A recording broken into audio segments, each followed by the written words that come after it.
आज हम एक ऐसे मामले की तह में जाने वाले हैं जिसमें कॉरपोरेट जगत के ऊंचे दांव, सरकारी ठेके और एक बहुत बड़ी जालसाजी शामिल है। तो चलिए आज इसी की गहराई में उतरते हैं। 136 करोड़ रुपए। जरा सोचिए इस रकम के बारे में। ये वो रकम है जो बड़े बड़े सपनों को हकीकत में बदल सकती है, या फिर जैसा कि हम इस मामले में देखेंगे, एक बहुत बड़ी साजिश की वजह भी बन सकती है। और कॉरपोरेट दुनिया में जानते ये रकम क्या है?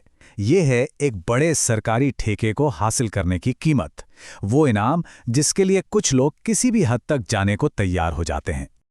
यही वो बड़ा सवाल है जो इस पूरे मामले के केंद्र में है। एक ऐसा सवाल जो हमें एक बहुत ही जटिल साजिश की तरफ ले जाता है। तो कहानी शुरू होती है एक बहुत ही चौंकाने वाली खबर से। देखिए, ये कोई छोटी मोटी घटना नहीं है। जब किसी इतनी बड़ी कंपनी का चीफ फाइनेंशियल ऑफिसर मतलब सीएफओ गिरफ्तार होता है तो ये पूरे कॉरपोरेट जगत में हलचल मचा देता है। तो इस पूरे केस में 3 बड़े खिलाड़ी हैं। एक तरफ है दिल्ली पुलिस की इकोनॉमिक ऑफेंसेस विंग यानी EWO, जो जांच कर रही है। कटघरे में है रिलायंस पावर लिमिटेड, और इल्जाम एक सरकारी टेंडर हासिल करने के लिए जाली दस्तावेजों का इस्तेमाल करना। अब सवाल ये उठता है कि भाई, इतना बड़ा रिस्क आखिर लिया क्यों गया? और इसका जवाब, जैसा कि अक्सर होता है, पैसे में छिपा है। इस पूरी साजिश के सेंटर में था solar energy corporation of India यानी सेकी का एक बहुत ही हाई वैल्यू टेंडर। और मकसद था कि रिलायंस पावर की ही एक subsidiary company Reliance NUBSS limited को ये कॉन्ट्रैक्ट मिल जाए। और यहीं से कहानी और भी पेचीदा हो जाती है। देखिए, कोई भी बड़ा सरकारी कॉन्ट्रैक्ट जीतने के लिए आपको अपनी फाइनेंशियल क्रेडिबिलिटी मतलब अपनी आर्थिक हैसियत साबित करनी पड़ती है। तो सवाल यह है कि जब वो हैसियत नहीं थी तो उसे कथित तौर पर कैसे बनाया गया? चलिए अब इस कथित जालसाजी के पूरे ताने बाने को एक एक करके समझते हैं। इस पूरे फ्रॉड को समझने के लिए सबसे पहले ये जानना जरूरी है कि बैंक गारंटी आखिर होती क्या है। देखिए, सीधे सीधे शब्दों में कहें तो ये बैंक की तरफ से एक वादा होता है, एक आश्वासन कि कंपनी फाइनेंशियली मजबूत है और अगर कोई गड़बड़ हुई तो बैंक जिम्मेदार होगा। टेंडर की दुनिया में ये एक बहुत बहुत जरूरी कागज है।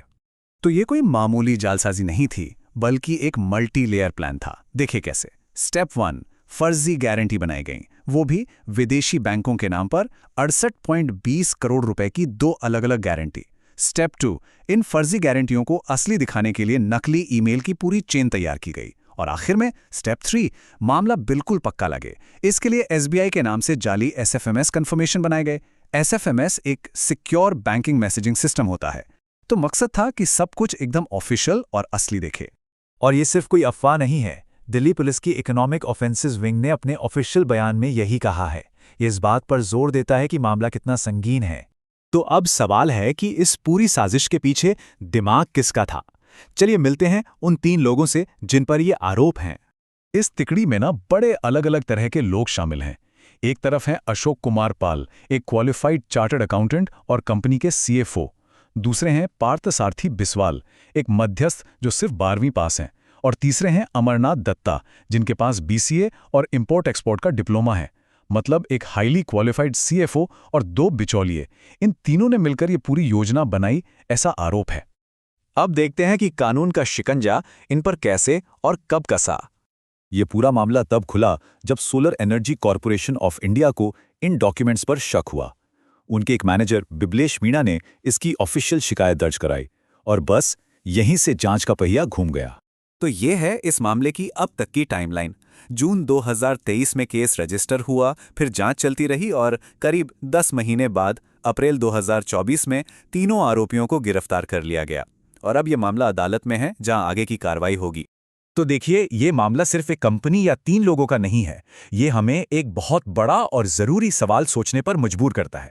जब हमारा पूरा सिस्टम बड़े बड़े सरकारी ठेके, भरोसे और कागजी कार्रवाई पर टिके हुए हैं, तो फिर डिजिटल धोखेबाजी के सामने वो कितने मजबूत हैं और कितने असुरक्षित।